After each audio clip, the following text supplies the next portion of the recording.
معالي الوزير نور الدين البحيري وزير العدل، اليوم القضاة نددوا وفندوا أن يكون وهم أهل البيت أن يكون القضاء مستقل. ما هو رأيك في ذلك؟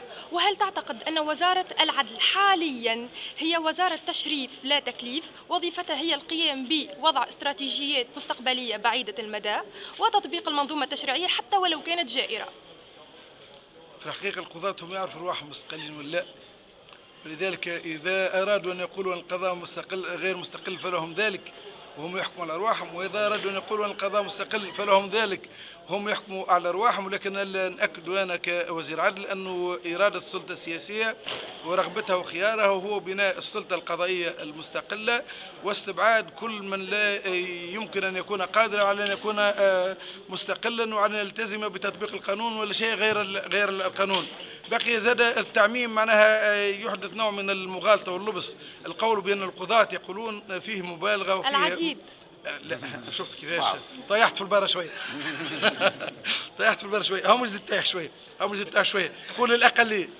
معناها الدليل وأنه معناها التعميم في الحقيقة فيه مغالطة وفيه كذلك حتى تشكيك في السادة القضاة الذين يقولون هذا.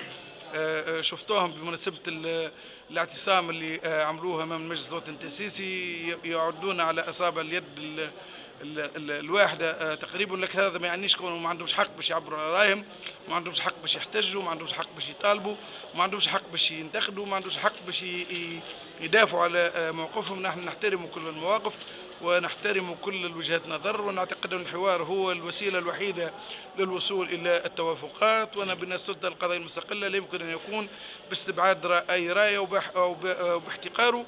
واعتقادي كذلك أنه لا أحد يمكن أن ينكر أنه قضاءنا بعد الثورة حقق الكثير من الخطوات في اتجاه الاستقلالية بتوفر الإرادة السياسية الداعمة والضامنة لذلك أولا، وباتساع دائرة الوعي بأهمية الاستقلالية داخل السادة القضاة، وباتساع كذلك دائرة الوعي داخل القضاة وداخل الأغلبية المطلقة من القضاة بضرورة تحرير القضاء وتحرير السلطة القضائية من التجاذبات السياسية ومن الحسابات السياسية ومن الاعتبارات الإيديولوجية والشخصية، وهذا متجسد من خلال الكثير من الواقف والكثير من الأنشطة والكثير من الأحكام. وهذا يتطلب مزيد الدعم حتى فعلا معناها ننتهي إلى بناء السلطة القضائية يعني المستقلة. المنظومة التشريعية هذه اليوم أنتم تضعون استراتيجيات مستقبلية والمنظومة التشريعية فيها إخلالات.